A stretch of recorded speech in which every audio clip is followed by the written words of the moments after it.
Olá! Hoje a gente vai mergulhar numa área super interessante, sabe? Onde a mente humana e a lei se cruzam aqui no Brasil.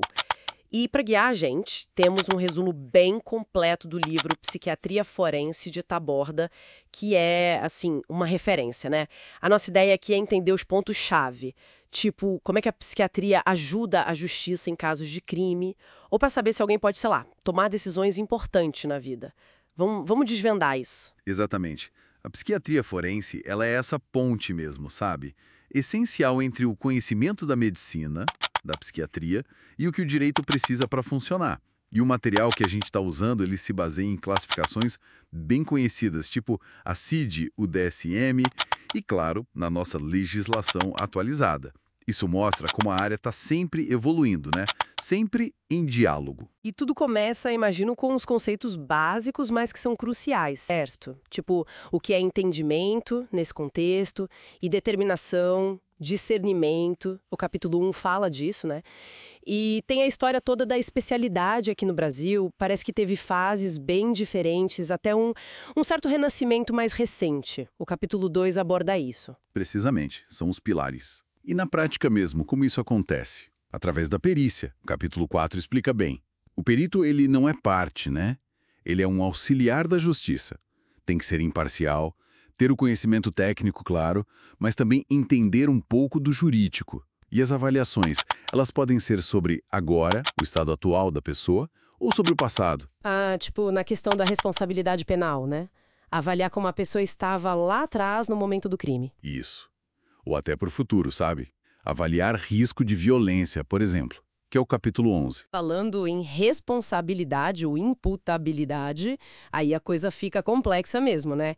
Como é que se define se alguém era ou não responsável pelo que fez na hora do crime? Capítulo 8, certo? É o ponto central de muita discussão. A nossa lei usa o critério que a gente chama de biopsicológico. O que isso quer dizer? Não basta a pessoa ter, digamos, um diagnóstico de esquizofrenia. Precisa que naquele momento específico do ato, esse transtorno tenha afetado a capacidade dela de entender que aquilo era errado. Entender o caráter ilícito. Exato. Ou então, que tenha afetado a capacidade dela de se controlar, de agir de acordo com o entendimento que ela tinha. E tem a figura da semi-imputabilidade também, que é quando essa capacidade não estava totalmente ausente, mas estava diminuída, sabe? E se a pessoa agiu sobre forte emoção ou paixão? Isso conta? Olha, a lei é clara nisso. Emoção e paixão por si só, não. Não tiram a responsabilidade. A menos, claro, que essa emoção seja um sintoma de um transtorno mental diagnosticado. Mas a emoção pura, o calor do momento, não. Entendi. Faz sentido. E quando entra álcool ou outras drogas na história? O capítulo 9 fala disso, imagino. Sim. Para substâncias, aplica-se, em regra, o mesmo critério biopsicológico. Tem que ver se a intoxicação no momento do fato tirou a capacidade de entendimento ou de controle. Mas tem um detalhe crucial. A actio libera in causa. Ah, já ouvi falar disso. Ação livre na causa, né? Isso. Basicamente, se a pessoa bebeu ou usou droga voluntariamente, sabendo que podia ficar alterada e fazer algo errado, ela geralmente responde pelo ato. A responsabilidade volta para a decisão de ter se colocado naquele estado. A exceção seria tipo uma embriaguez totalmente acidental, sabe? Caso fortuito, força maior. Alguém que foi dopado sem saber, por exemplo. Mas se foi voluntário, a regra é responder sim. Tá claro. Saindo um pouco da esfera criminal, a psiquiatria forense também atua muito na área civil, né? Avaliando a capacidade das pessoas para gerir a própria vida, os bens, fazer testamento, casar. Capítulos 12 e 13, né? Sim, sim, muito. A avaliação da capacidade civil é outra frente enorme de trabalho. O objetivo é verificar se um transtorno mental impede a pessoa de exercer atos específicos da vida civil.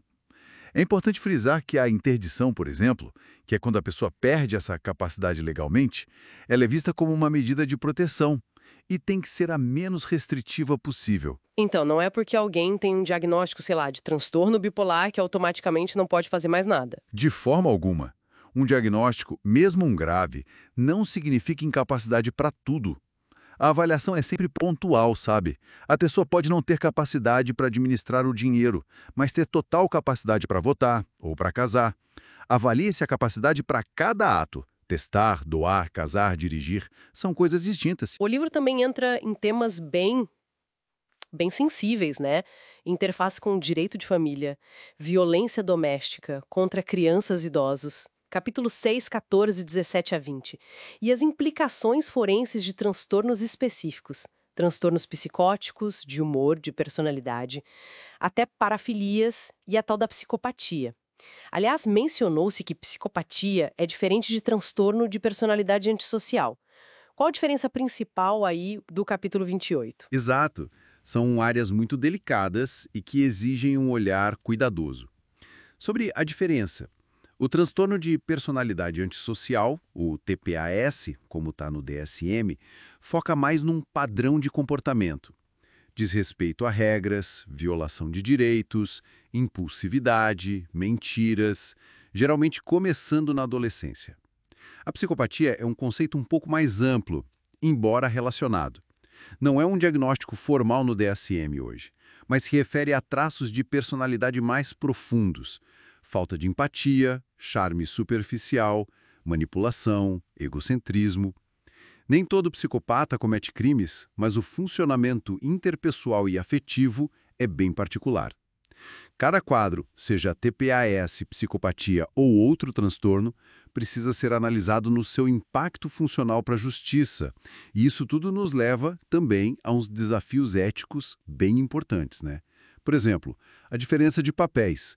O perito, ele tem um compromisso com a verdade, com a justiça. O médico, que está tratando a pessoa, o assistente, tem o compromisso primordial com o paciente.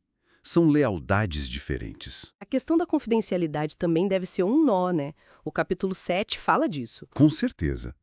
Até onde vai o sigilo quando a justiça precisa da informação?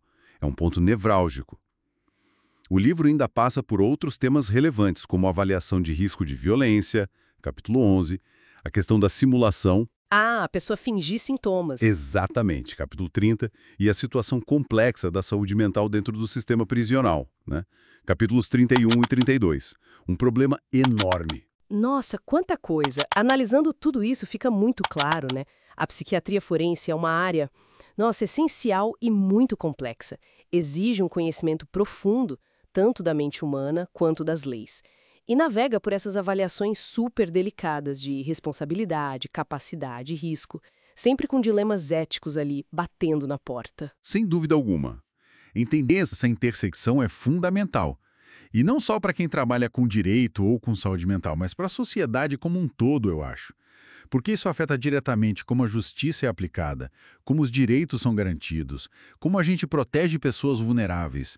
Toca em questões muito básicas como autonomia, responsabilidade, a própria condição humana em situações bem limite. Exato. É sobre como a sociedade lida com essas situações complexas. E, para a gente pensar um pouco além, o livro base que a gente comentou, ele consolidou o conhecimento mais ou menos até 2016. Se a gente pensar no ritmo que as coisas andam, tecnologia avançando, inteligência artificial ajudando em diagnóstico, neurociência e descobrindo mais sobre o cérebro e comportamento, e as mudanças sociais também, né? Tudo isso acontecendo muito rápido. Qual será o próximo grande debate? O próximo dilema ético-legal gigante que vai surgir aí nessa fronteira entre a psiquiatria e o direito? Fica aí uma provocação para a gente refletir.